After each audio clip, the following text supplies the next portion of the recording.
I spoke with Texas Senator Ted Cruz, a potential 2016 candidate, about this atrocity and the initial White House response.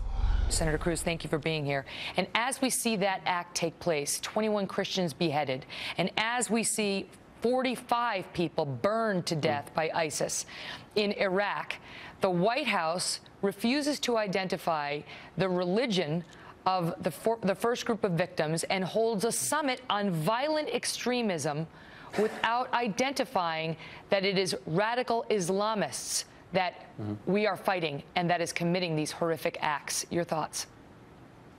Well, Megyn, you are exactly right. ISIS is the face of evil. And these latest atrocities, our heart breaks. And to see 21 Coptic Christians murdered, beheaded by radical Islamic terrorists, to see 45 people lit on fire, this is horrific, and it is deliberate, and it is targeted. It is targeted at Christians. It is targeted at Jews. It's targeted at Muslims in the region who do not accede to the radical Islamist view. And unfortunately, the president and this administration dogmatically refuses to utter the words radical Islamic terrorism. You cannot defeat an enemy if you refuse to acknowledge what it is. Why can't you? Why not?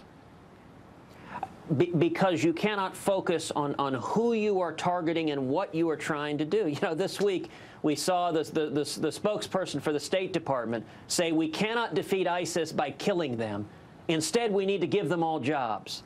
Now, with respect, that is idiocy. The solution here is not expanded Medicaid in Iraq.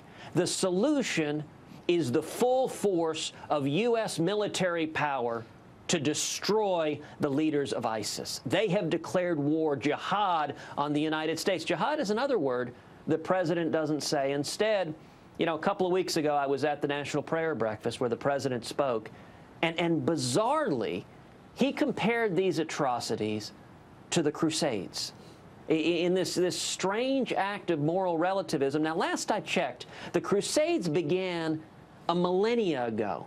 And I don't think it's too much to ask the president to stay in the current millennium. They ended over 700 years ago. What did you make of the fact? Moral relativism. What did you make of the fact, Senator, that he refused to call the 21 victims who had their throats slit by ISIS Christians? He called them Egyptian citizens, didn't mention their faith. Yeah, absolutely. This is a president and an administration that has turned a hard heart to the persecution and suffering of Christians abroad, to the persecution and suffering of Jews abroad. You look at the Christians. Where is the president speaking up loudly and consistently for Pastor Saeed Abedini, an American in prison in Iran, imprisoned for professing his Christian faith? When Miriam Ibrahim was in Sudan, sentenced to 100 lashes and to hang by the neck until dead for her Christian faith, the president would not speak up. And you know, just a couple of weeks ago, the president made reference to the horrific terrorist attack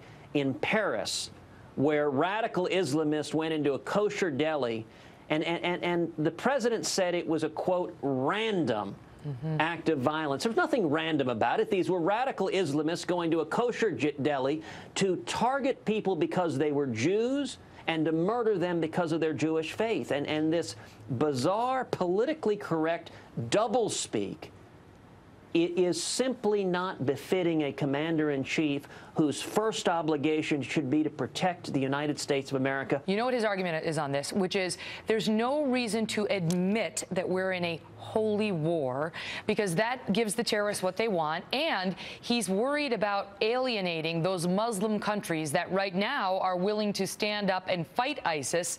Does it undermine our global effort, the coalition he's trying to build, to pit the world against Islam, even the radical form of Islam? What undermines the global effort is for the President of the United States to be an apologist for radical Islamic terrorists, to analogize it to the Crusades from 700 years ago. You know, what would be far better to see is the kind of courage that was demonstrated just a few weeks ago by Egyptian President al-Sisi. Now, President al-Sisi in Cairo gave a speech that was courageous when he called out the radical Islamic terrorists. And President al-Sisi is a Muslim. And he said, we Muslims need to stand up together against these radical terrorists who are perverting our faith and turning it into a mandate for murder. Why don't we see the President of the United States demonstrating that same courage just to speak the truth about the face of evil we're facing right now? Senator Ted Cruz, always great to see you, sir. Thank you, Megyn.